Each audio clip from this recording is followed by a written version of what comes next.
Hey folks, it's Brian coming at you with another session review for Elderath, which we got to play on Saturday night. I know it's already, Tuesday or Monday night, so I have been missing out on keeping up on things. So anyway, it is Vayan, the third month. It's week 3, day 3. We are at the farmhouse, the one that's sunken down underground, just has the chimney coming up. This is kind of our safe harbor as we travel back and forth between the caves and our base camp. So we have these discussions on how do we get Alexander back? And Raymond kind of talks about, will Lynn help us do that? Is there a way we can bypass the keep? And perhaps even interdict some possible slave movement of Alexander back into Forglands? Are there ways we can involve the wandering youth? Why haven't the Jarls who are in charge of this area done anything about the the keep here and the slavery that's going on and that kind of stuff? And is there any way we can sneak in and sneak out? Perhaps disguise ourselves as some of the dead acolytes. We can use my shade spell, which gives us a bonus, but after talking through it, the odds of us actually being successful in any of those endeavors just was not looking good. Okay, next day, Lynn made breakfast for everyone. And there was some discussion about traveling all the way back down to Kars and what she would be doing no matter what we do, kind of thing. That there's some discussion about debts, our debt to her and her debt to us. We kind of mentioned, hey, if she ever gets down towards Kars, our villa will always be a safe place for her. Runt does argue that we owe her more than she owes us. And Raymond discussed, hey, we need to get back to Kars to inform the powers that be about what's happening here with the keep and the Forg and the Drow and the slaves. Actually, that may have been Wes, although Raymond probably talked about that as well, but Wes is really concerned about, because not only can we get word to Kars about what's happening here, but through Kars and the Magisters, or the Mages Guild, whatever it's called, we can get word back to Telgar, because the Lords of Bloodstone want to know about what's going on here as well. So we pack up our stuff, our statue, 3 sets of plate and miscellaneous gear on our 2 travois, and we head south to the base camp. As we're going along, Runt here's some combats. We send him ahead to go and find what's going on, and then Raymond and I slowly follow along with the travois. He spies several goblins looting the bodies of one of these local groups of youth that are out for their manhood rights. He kind of makes a run, goes, hey, over here, and then starts running back towards us. The goblins are chasing, occasionally shooting arrows at him, and then we're coming towards him this way, and so instead of him coming straight towards us, he kind of comes at an angle so that we'll cross paths, but not right at each other. And then on occasion he'll shout at the goblins, "Goblins, goblins!" Just to let us know what's going on, right? So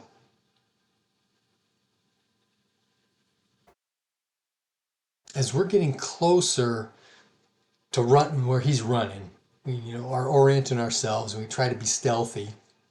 The others are stealthy at all, but 2 of the goblins spot us, so they stop and look at us, right? While the rest keep running on. So Wes casts a sleep 7. He only dropped 2, and neither of them were the 2 rear guys. So next round he casts confusion on one of the 2 rear goblins, so he's confused and cannot take actions, but can defend himself, that kind of stuff, right?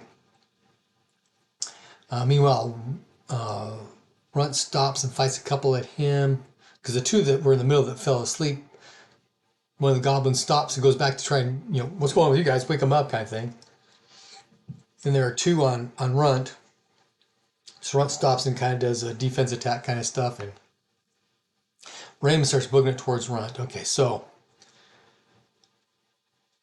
Wes casts another sleep 7, and he gets 2 more.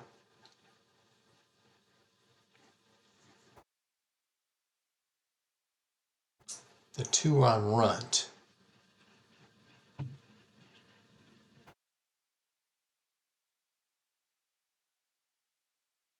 Killed one of them, or took one down. Or it would have been 3. But anyway, so in the rear, there's one asleep and one who's confused. In the middle are 2 asleep, plus the guy trying to wake them up. And up front by Runt, maybe there's just one is awake. There's one asleep and one awake. So the guy in the middle trying to wake up the sleeping goblins looks around, sees everybody, so he just takes off. Everybody's down. We move up and we kill all the sleeping ones. Yeah, there must have been a fight earlier with Runt taking down one that by him. Or maybe Raymond caught up. I didn't take very good notes on that. Raymond caught up and killed one maybe.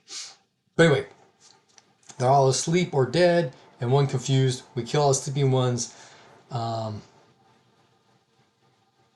while we're doing that, the confused goblin, the confusion spell wears off of him. So he kind of, oh crap, and he runs.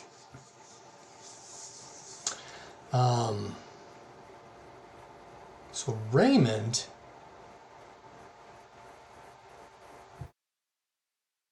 as to where Runt said that the youths were with the combat going on there. He got there first. Runt and I follow up because that's right, we were killing the sleeping ones. He didn't. He just took off. So he gets to this. He starts checking by to see if anybody's left alive. And when we get there, we start checking people to see if anybody left alive. And sure enough, the last one checked was in fact alive. And so we set up a large. Oh no, we didn't. Separate funeral pyres. We didn't want to mix ashes. So we start setting up funeral pyres, and it takes us, all day kind of stuff. And while that's going on, the noise of chopping wood and such attract the attention of the 2 scouts that are out here. So they show up. And we let them know that we are headed back down. And they actually help us with the funeral pyres as well. Runt does search through the goblin bodies. He does find, a bunch of items that belong to the youth, right? But the one youth who's still alive, or the player whose character is Alexander, who's now imprisoned. These belong to my comrades kind of stuff. But Runt does come across one gold brooch. It's a cloak clasps kind of thing on one of the goblins, so he takes that. So we all get back down to camp. And the captain discusses, we found these 4 broadsword blades with these runic writings on that were Elvish script, but not Elvish language, if I recall correctly. Or some strange dialect of Elvish we didn't quite understand. And the captain says, hey, I recognize these blades. They were created by Forg's smiths. I said forgers. Forgers to fight against elves. They're widely distributed among his forces that were doing that. They are vile. Okay, we all understood. We all pretty much figured they were vile kind of things, but and we have no release room. And he's kind of saying that in the fact that when this stuff gets turned in, and it's going to get turned in, we're not going to be getting them back. And we all kind of figured on that in the first place. So we take a week to rest, recuperate, and reflect. So we get to roll our check marks. I did get a couple of check marks, which was nice, but there's a couple of those I should have gotten because they're fairly low, but didn't make the roll. Okay. Hjalmar is the new character.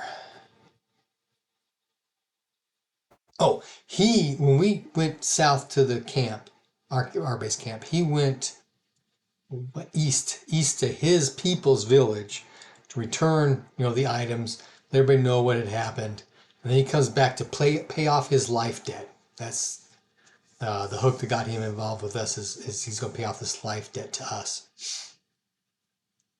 And so he comes to the base camp, and we all head up to the caves. We do stop on the way up to look for the goblin tracks, where we had that interaction in the fight and that kind of stuff. But it was an absurd roll, so we didn't make that one. Okay, so we get up to the little valley kind of thing, and let's just start with A. We'll go let's start to the other side, first one. And so we go into that one.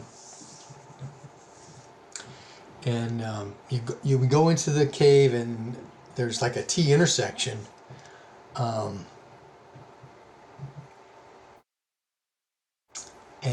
Hjalmir, our new character, steps in that T intersection into a trapdoor that flops forward. He falls down, takes some damage, and the door flops back up and locks it back into place. And there's noise of running feet. From the west come a bunch of kobolds. And from outside, down the hill, coming in through the entrance, are more kobolds. So, Raymond kind of shields up against those guys. Wes kind of turns back towards the ones coming in through the entrance. He does sleep 7 of them. Only 3 go down.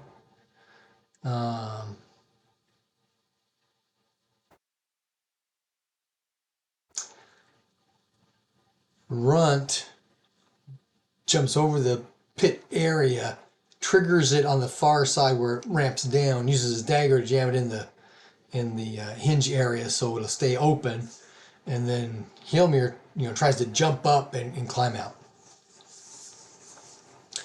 Wes is throwing sleep spells left and right, so 3 more go down.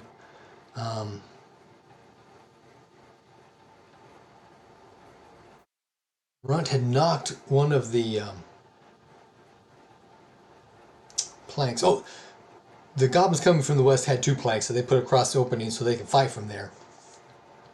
Runt knocks one of those down, and one of the kobolds goes down with it, so he starts throwing knives down at it. And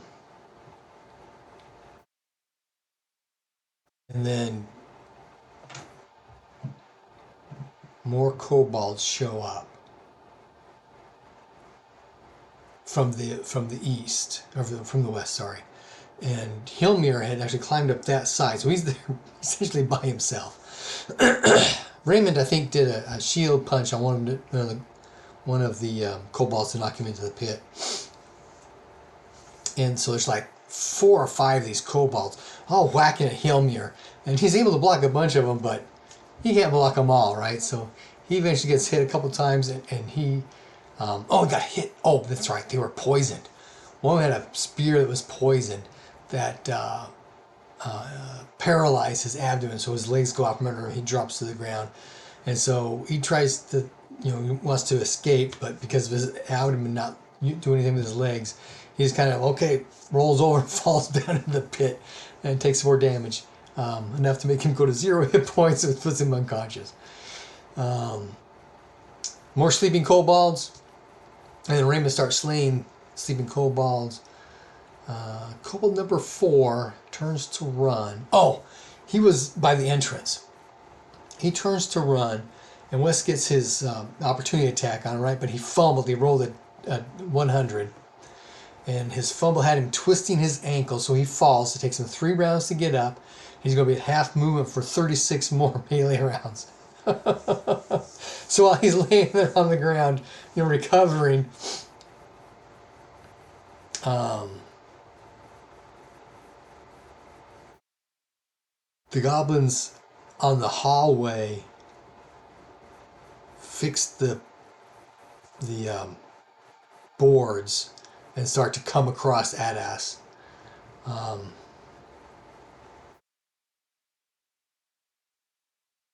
Wes is able to cast another Sleep 7. So that puts all the rest of the kobolds down except for number 8, who flees to the east. Raymond then climbs down into the pit, heals Hjalmir. And at this point, Wes is up on his feet again. And he and Runt slay the rest of the sleeping kobolds. We're vicious, aren't we? Happy gaming.